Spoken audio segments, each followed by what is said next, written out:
for today's cup of coffee, we have things falling in the corner. Making weird noises. It's already started, and we haven't, just 10 seconds in, and there's weirdness that has already started. Okay. Anyhow, it was just standing perfectly still. And then all of a sudden, yeah, well, that's, that's not unusual. That's creepy as fuck. Well, this is what we do. This is our realm, is creepy. Various and sundry kinds of creepy. So, very sundry. I have, the report today is about UFO cover-ups. Mm-hmm. Which there have been a lot. There have been. And that you've got more and more people that are not just random, We're looking at you, Area 51. Not just you. But, not just you. People for so long have been discounted and discredited and demonized for having spotted UFOs. And now it's not being joked about anymore. No, but they have changed the, the terminology for it. What was it? They've changed UAPs, unidentified aerial phenomenon. Didn't they change it from that too? Not that I have heard. That's the last one that I had heard. But it just, my God, they're trying to change the damn language and everything else. So, for this one, we're going to have two articles. One of them I'm going to allude to instead of reading from, because it's been a hell of a week. It has been a hell of a week. And this one comes from the Daily Star by Matthew Evans, August the 22nd, 2022. Of course it is. Loves it. And it's entitled Active Cover-Up of UFO Visits to Earth to be Blown Open, says top scientist. And then the other one is from 7news.com.au, and it is by Russ Coulthart, and it was August the 21st of 2022, and that UFO spotters have been dismissed as loonies, but has the U.S. government been hiding the truth? And both links will be in the description box. And Mr. Evans writes, governments have been covering up suspected UFO visits to Earth for decades, according to one of the world's top scientists.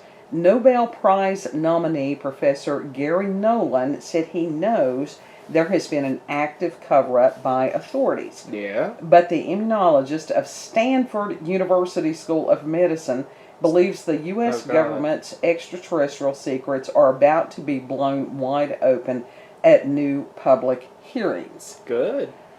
And they need to be. Yeah, Professor Nolan said, quote, I've spoken to the people who are about to come out and whistleblow on it.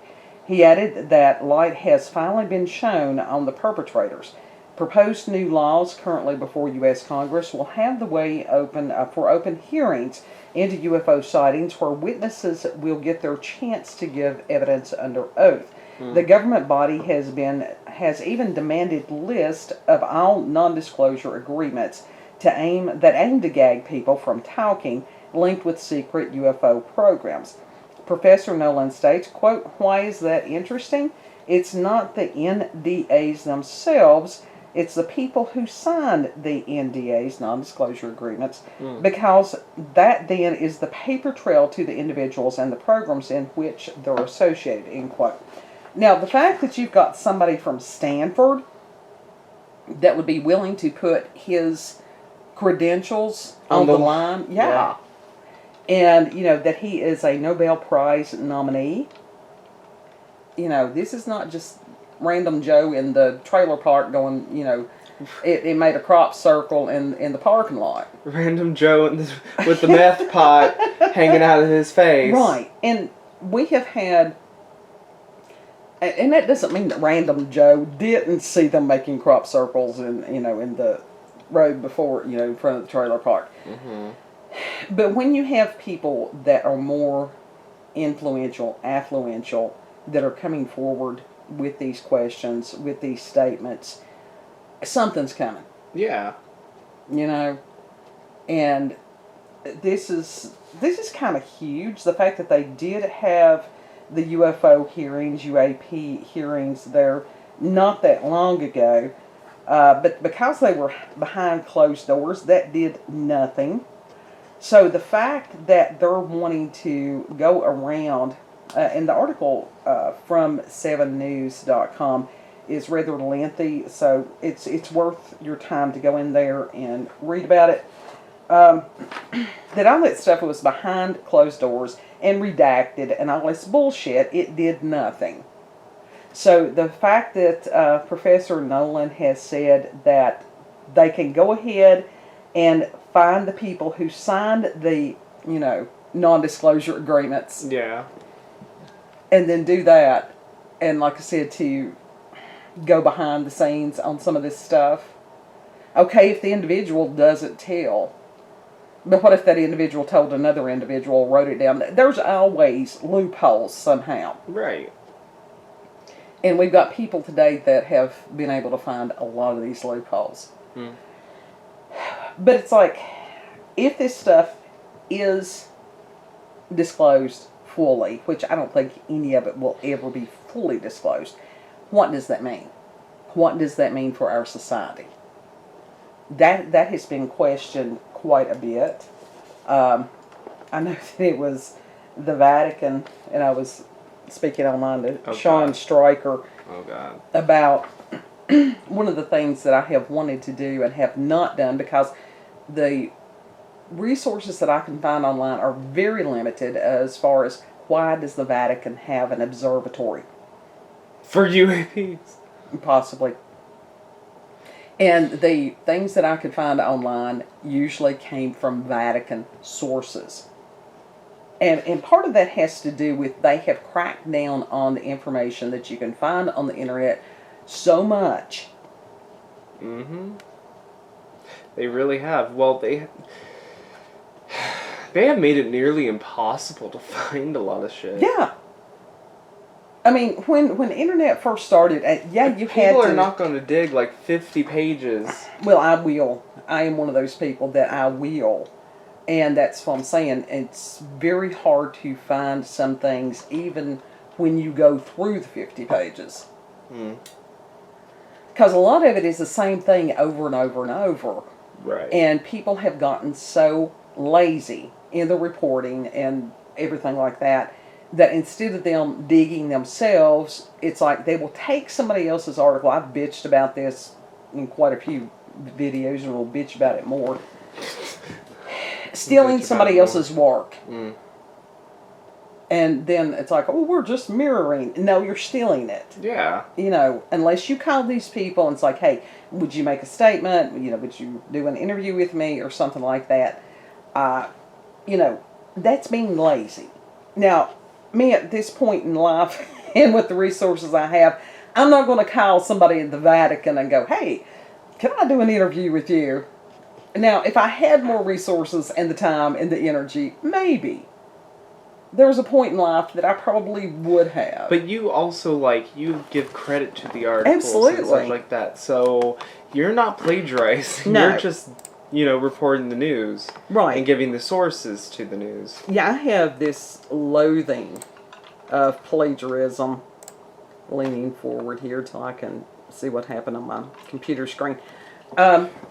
What did it do? No, I had actually clicked off of what I was going to discuss before and didn't click back on it.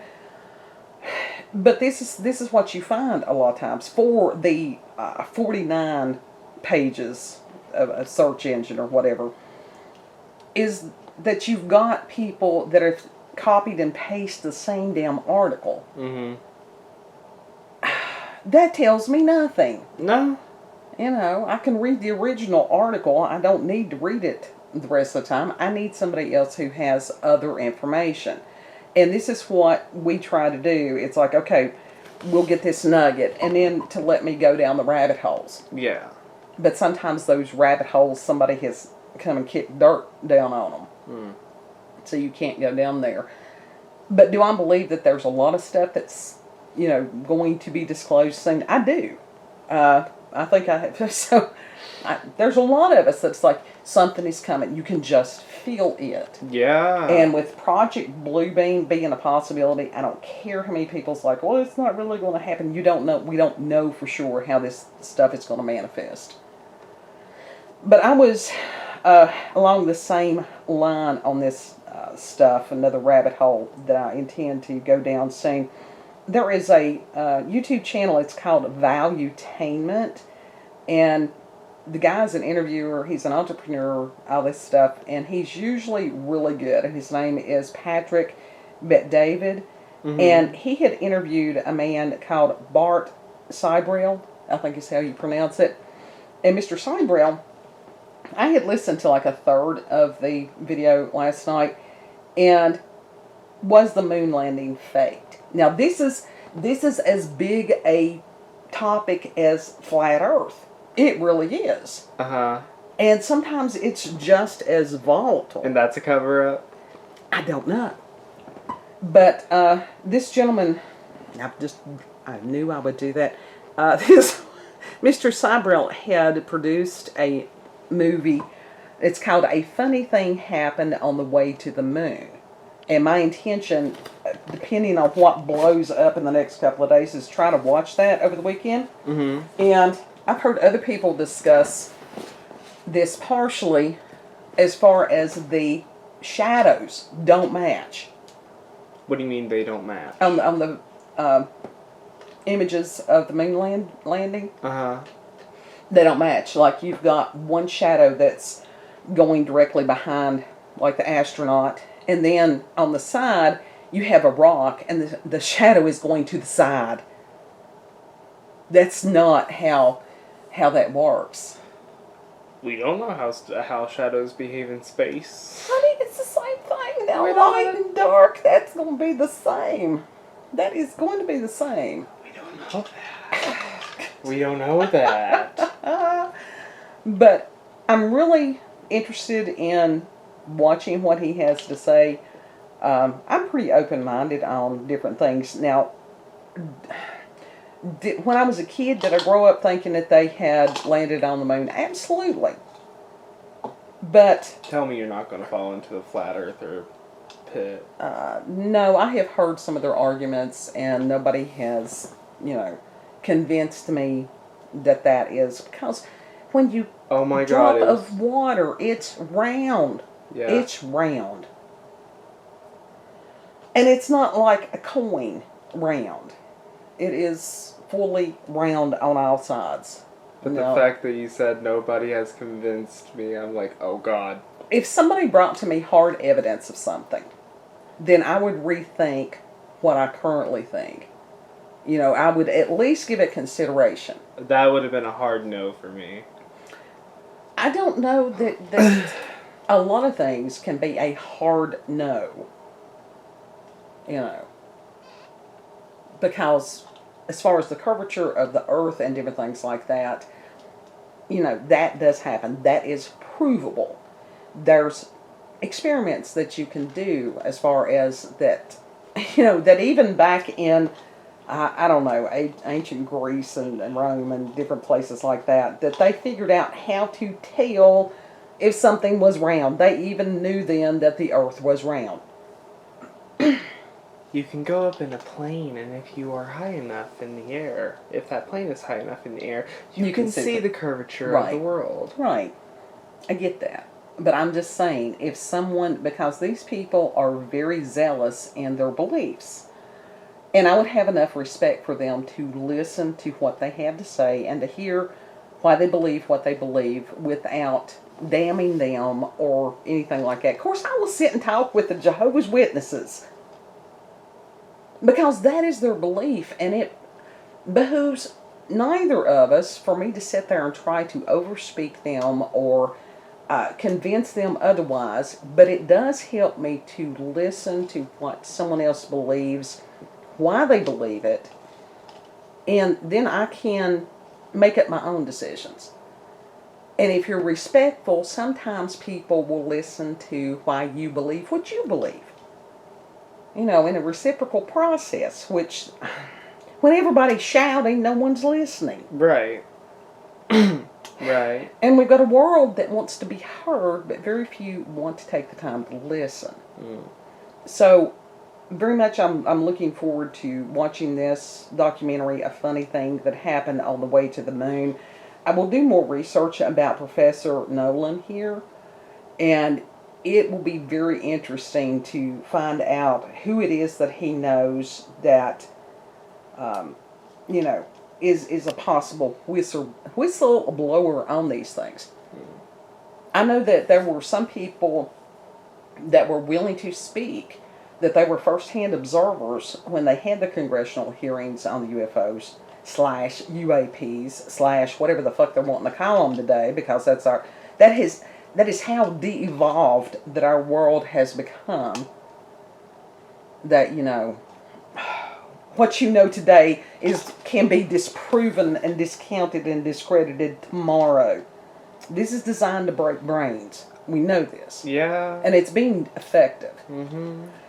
So, very much, but the fact that they shut those people down, the fact that there are individuals with these non-disclosure agreements with the government to not talk about their experiences, and God love them, wonder if they will drag poor Bob Lazar back in on this. More than likely, leave him be. He doesn't want to be involved anymore. No, he doesn't. He's just exhausted with it. And I think that Travis Walton is the same thing. That man was traumatized, and it just, he's still traumatized. And you still got people, he will tell his story. When I watched the interview of him on Joe Rogan, and, it's one of those that, just even where his eyes go, when somebody has experienced trauma, as they're trying to remember, their eyes will go in a certain direction a lot of times. Yeah. Not always, because brain, neural diversity on all this stuff. But he was just, it's as fresh in his memory today as it was then.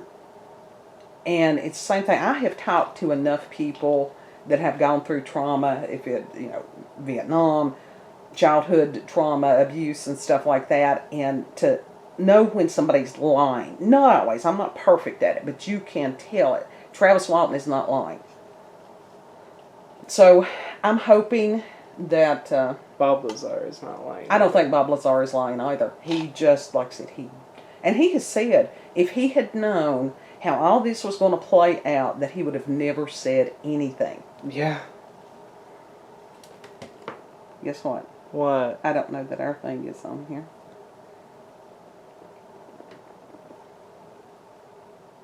You know what? If it's running with the other thing, leave it alone. Just leave it alone. Yeah. If we've got bad audio, I'm sorry. Let's see. If we've got bad audio, I apologize. Yeah, if we got bad audio. And we'll try to fix it on the next video. But anyhow. It wasn't plugged in all the way, that's why. Yeah, it's my bad. The mic is on, though. So, but the guy from Valuetainment on that one. Uh-huh. Like I said, there was 8,700 comments about that he was exceedingly rude during that interview. They don't know why. I've never seen him. He has interviewed gangsters and all these other people and not being rude. But with dude, he was sitting there scrolling through his cell phone and all this stuff while the man was speaking. And it's like, what is wrong with you? I don't watch the dude, and I don't know much about him, if anything.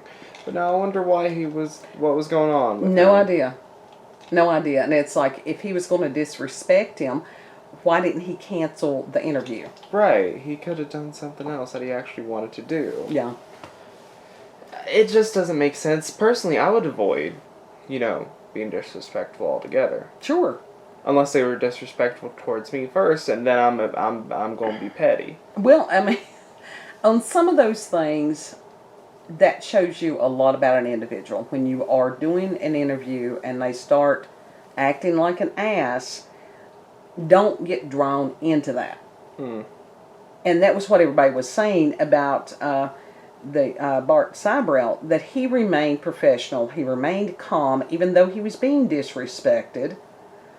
And so that makes you think more highly of him than Bet David. Yeah. Like I said, if he didn't want to do the interview, cancel it. Yeah. So, anyhow, I people are don't know. people. So, if we've got Fuck bad you, production fuck values, you. we apologize. Right now, I'm hoping that we don't have to redo the whole thing because that's part of what we enjoy is the spontaneity. Yeah. Because this is not scripted. This is not scripted. We don't try to do the polished TV style things. Nope. This is real. We're just here. Well, it's pondering the great ponders. Yeah, ponderables. You know what I'm pondering right now? I don't know. Ollies.